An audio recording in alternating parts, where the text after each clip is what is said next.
السلام علیکم، میں ہوں Yasir Raza Asif, S S Urdu divisional public school and college Sahiwal online classes میں آپ کو خوش آمدید کہتا ہوں۔ آئیے ہم سبق کا آغاز کرتے ہیں۔ عزیز طلباء، السلام علیکم۔ آج کی نظم کا عنوان ہے سراغ راہ اور اس کے شاعر ہیں جوش ملیح آبادی۔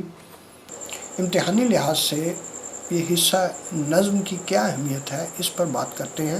امتحانی لحاظ سے حصہ نظم کافی اہمیت کا حامل ہے۔ انشائی طرز میں اس حصہ سے 2 سوال پوچھے جاتے ہیں۔ انشائی حصہ کا سوال نمبر 2 اشعار کی تشریح سے متعلق ہوتا ہے، جس کے 2 اجزاء ہوتے ہیں۔ الف جز حصہ نظم اور بے جز حصہ غزل پر مشتمل ہوتا ہے۔ الف حصے میں نظم کے 2 اشعار دیے جاتے ہیں۔ نظم کا عنوان 1 نمبر کا اور شاعر کا نام 1 نمبر، جبکہ تشریح کے 8 نمبر ہوتے ہیں۔ اور پھر اسی نظم کا ایک سوال نمبر 5 بھی ہے، جس میں طلباء نے نظم کا خلاصہ لکھنا ہوتا ہے اور اس سوال کے 5 نمبر ہوتے ہیں۔ نظم سے مراد ایسی صنف سخن ہے جس میں کسی بھی ایک خیال کو مسلسل بیان کیا جاتا ہے۔ نظم میں موجود حیت کے حوالے سے کسی قسم کی کوئی پابندی نہیں۔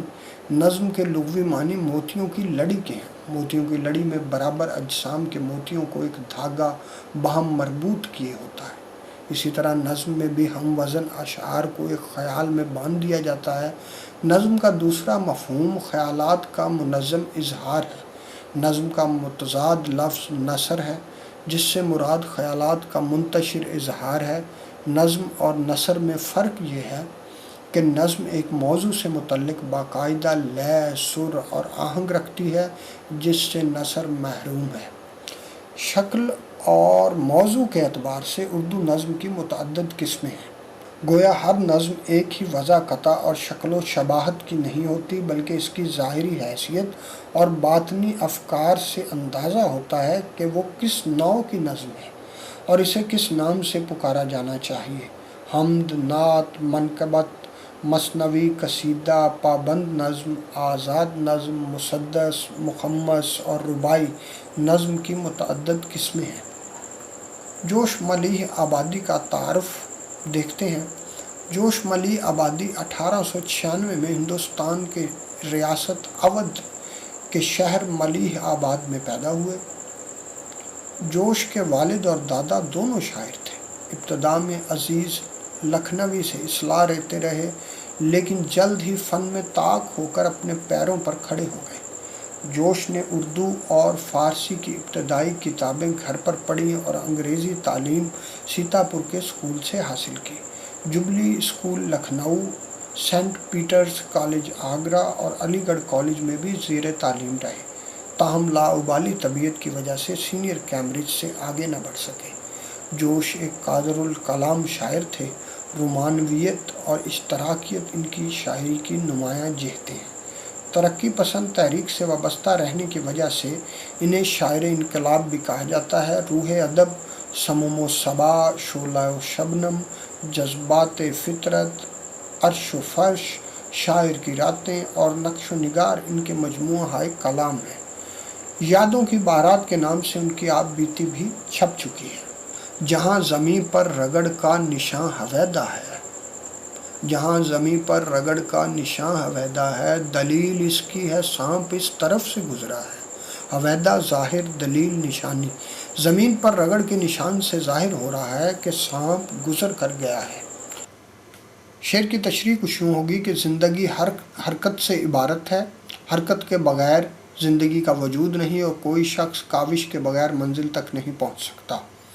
یہ جو کہا جاتا ہے کہ حرکت میں برکت ہے یا سفر وسیلہ ظفر ہے، انتہائی جاندار اور مبنی بر حقیقت فلسفہ ہے۔ انسان کوشش اور جستجو ہی سے گوہر مراد پاتا ہے۔ شاعر کہہ رہے ہیں کہ مٹی پر لکیر کا نشان ظاہر ہو رہا ہے تو سمجھ لیجئے کہ یہاں سے کوئی سانپ گزرا ہے۔ بل کھاتی ہوئی لکیر سانپ کے گزرنے کا ثبوت ہوتی ہے۔ یہاں بنیادی نقطہ یہ بیان ہوا ہے کہ سانپ ظلمت، بربریت اور وحشت کی علامت ہے۔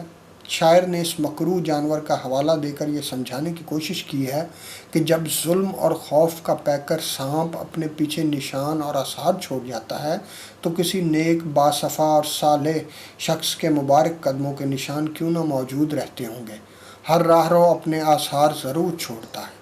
بقول شاعر، آ کر گرا تھا ایک پرندہ لہو میں تر، آ کر گرا تھا ایک پرندہ لہو میں تر، تصویر اپنی چھوڑ گیا ہے چٹان پر۔ نشاں ہلال نما راہ میں بتاتے ہیں کہ تھوڑی دور پہ آگے سوار جاتے ہیں۔ نشاں ہلال نما راہ میں بتاتے ہیں کہ تھوڑی دور پہ آگے سوار جاتے ہیں۔ نشان ہلال نما پہلی رات کے چاند جیسے نشان، سوار گھڑ سوار، زمین پر ہلال جیسے نشان بتاتے ہیں کہ یہاں سے تھوڑے فاصلے پر گھڑ سوار جا رہے ہیں۔ ہلال جیسے نشانوں کو دیکھ کر یہ بات عیاں ہو رہی ہے کہ یہاں سے ابھی ابھی کوئی گھڑ سواروں کا قافلہ گزرا ہے۔ شاعر نے گھوڑوں کے سموں میں لگے نالوں کو پہلی رات کے چاند کے مشابہ قرار دیا ہے۔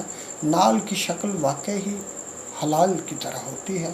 ہلال نما کی ترکیب سے جہاں بیان میں حسن پیدا ہوا ہے، وہاں معنوی تہداری بھی بڑی ہے۔ منزل کے نشان ہر جگہ موجود ہوتے ہیں، صرف دانائی اور بصیرت سے کام لینے کی ضرورت ہوتی ہے۔ مزید برآں حرکت اور جستجو کے جذبات سے لبریز ہونا چاہیے۔ بصورت دیگر اعلیٰ مقاصد کی تکمیل تو درکنار، انسان جسم و جان کا رشتہ برقرار رکھنے کے قابل بھی نہیں رہتا۔ گویا مشکلات پر قابو پانا اور کٹھن گھڑیوں سے نبرد آزما ہونا ہی زندگی ہے۔ بقول شاعر، ٹکرائیے ہجوم سے اور جان جائیے، ٹکرائیے ہجوم سے اور جان جائیے، دیوار کون کون ہے رستہ ہے کون کون، غبار راہ نشاں ہے کسی تگ و پو کا، یقیں ہوتا ہے نقش قدم سے راہرو کا، غبار راہ نشاں ہے کسی تگ و پو کا، یقیں ہوتا ہے نقش قدم سے راہرو کا۔ اس کے معنی کچھ یوں ہو گئے، غبار راہ جو ترکیب استعمال کی ہے اس کے معنی ہے راستے کی دھول، تگ و پو دوڑ دھوپ، نقش قدم پاؤں کا نشان۔ راستے میں اڑنے والا غبار کسی کی جدوجہد کا نشان ہے، جیسے راہرو کے گزرنے پر بنتا ہے۔ اس شعر کی تشریح یوں ہوگی کہ شاعر نے زیر نظر شعر میں بیان کیا ہے کہ راستے میں ہر سو گرد و غبار اور دھول اڑ رہی ہے، جس سے ظاہر ہو رہا ہے کہ کوئی مسافر ابھی ابھی منزل کی جانب گیا ہے اور یہاں سے گزرا ہے۔ مسافر کے قدموں کے نشان اور غبار راہ دونوں ہی اس کی کوشش اور تگ و دو کی علامت ہیں۔ پس کہا جا سکتا ہے کہ مسافر عام شخص نہیں بلکہ کوئی سخت کوش اور متجسس انسان ہے۔ گرد راہ یوں ہی نہیں اڑ رہی بلکہ اس کے پیچھے مسافر کا جوش اور حصول مقصد کی تڑپ موجزن ہے۔ بقول شاعر، چلتے رہو کہ چلنا ہی شرط سفر ہے یہاں، چلتے رہو کہ چلنا ہی شرط سفر ہے یہاں، عارف کوئی سفر رائے گاں نہیں۔ شاعر نے دراصل جہد مسلسل کا درس دیا ہے۔ جن لوگوں کے مقاصد بلند اور عزم پختہ ہو وہ راہ کی رکاوٹوں کو دور کرنا جانتے ہیں۔ صنم تراش نہ ہو تو صنم نہیں بنتا، صنم تراش نہ ہو تو صنم نہیں بنتا، قدم نہ ہو تو نشان قدم نہیں بنتا۔ صنم تراش بت تراش، نشان قدم پاؤں کا نشان۔ اس کا مفہوم کچھ یوں ہوگا کہ جس طرح بت تراش کے بغیر بت نہیں بن سکتا، اسی طرح قدم کے بغیر نقش قدم بھی نہیں بن سکتا۔ تشریح کچھ یوں ہے، یہاں شاعر نے ایک آفاقی حقیقت بیان کی ہے کہ دنیا میں موجود ہر شے اپنے خالق کی قدرت اور کاراگری کی مظہر ہے۔ چنانچہ بت کو دیکھ کر بت تراش کی طرف دھیان جانا عین فطری ہے۔ بت بنانے والا موجود نہ ہو تو بت کا وجود ممکن نہیں۔ پس ہر شاہکار کسی نہ کسی فنکار کی مہارت کا آئینہ دار ہے۔ جس طرح کوئی تخلیق کسی تخلیق کار کی چغلی کھا رہی ہوتی ہے، اسی طرح راستے پر موجود قدموں کے نشان کسی راہبر یا راہرو کا سراغ دے رہے ہوتے ہیں۔ راستے کے نشانات بتا رہے ہوتے ہیں کہ کوئی مسافر منزل کی تلاش میں نکلا ہوا ہے یا کوئی رہنما حرکت و عمل سے آنے والوں کے لیے نقشے پا چھوڑ گیا ہے تاکہ اس کی دیکھا دیکھی وہ بھی منزل کا سراغ پالے۔ زیر نظر شعر میں شاعر نے دراصل حرکت و عمل کا درس دیا ہے کہ قدم اٹھائے بغیر دنیا میں کچھ حاصل نہیں ہوتا، پس وقت ضائع کیے بغیر آدمی کو آگے گزرنے والوں کے نقوش پا کی مطابعت میں منزل تک پہنچنے کی کوشش کرنی چاہیے۔ اس کا نتیجہ یہ برآمد ہوگا کہ متعلقہ شخص آسمان کی بلندیوں کو چھونے لگے گا۔ بقول شاعر: مانا کہ نہ دھرتی کو ہم گلزار کر سکے، کچھ خار کم تو کر گئے گزرے جدھر سے ہم۔ یوں ہی یہ راہ کہ ہے جس کا نام کہکشاں، یوں ہی یہ نقش قدم ماہ و نیر تاباں۔ یوں ہی اسی طرح راہ راستہ، کہکشاں ستاروں کا جھرمٹ، ماہ چاند۔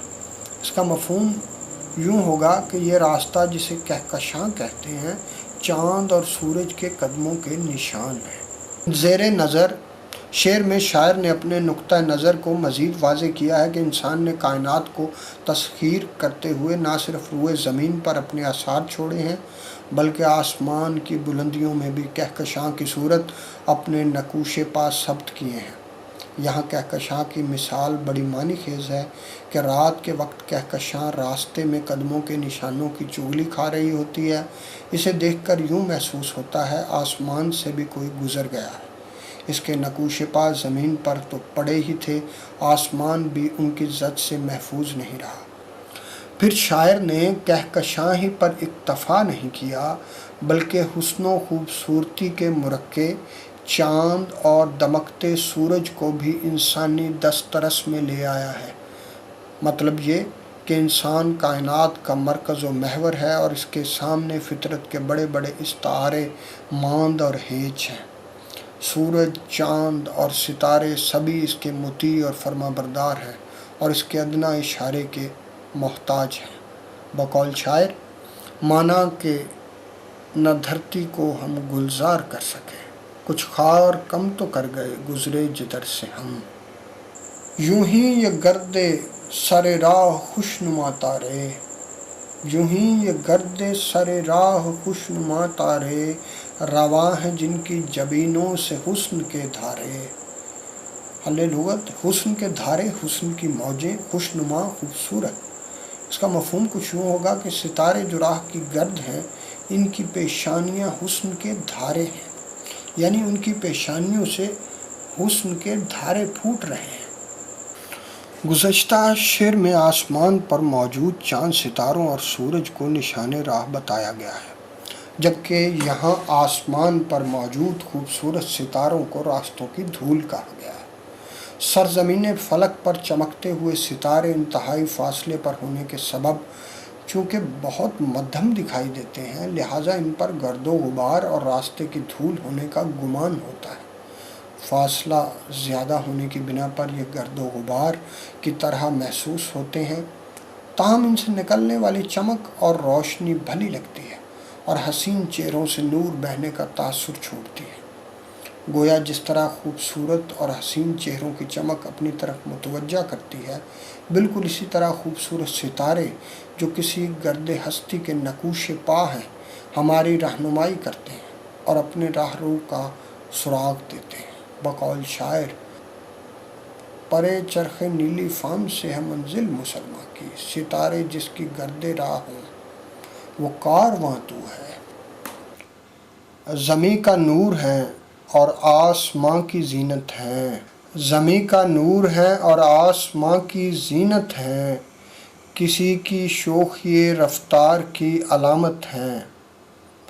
حل لغت: کہ علامت نشانی کو کہتے ہیں، زینت سجاوٹ کو کہتے ہیں۔ اس کا مفہوم کچھ یوں ہوگا کہ یہ ستارے اور سیارے زمین کا نور اور آسمان کی زینت ہیں تو کوئی راستے سے گزر کے گیا ہے، یعنی علامات بتاتی ہیں کہ اس راستے سے کوئی گزرا ہے۔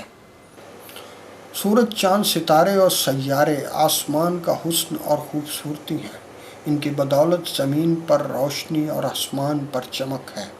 آسمان ان کی وجہ سے آراستہ اور پیراستہ ہے۔ انصاف کی نظروں سے دیکھا جائے تو یہ آسمان کا زیور ہے۔ پھر ایک عالمگیر حقیقت یہ بھی ہے کہ روئے زمین پر روشنی کا وسیلہ سورج ہے، جس کا کوئی نعم البدل نہیں۔ اگر سورج زمین کو روشنی اور حرارت پہنچانا چھوڑ دے یا اس میں کمی بیشی کر دے تو زندگی کی چہل پہل لمحوں میں ختم ہو جائے۔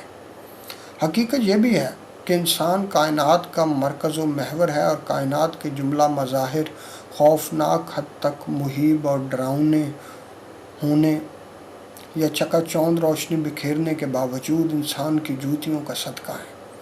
پس شاعر نے سورج، چاند، ستاروں اور کہکشاں کو کسی مسافر کے قدموں کے نشان بتایا ہے تو غیر منطقی نہیں۔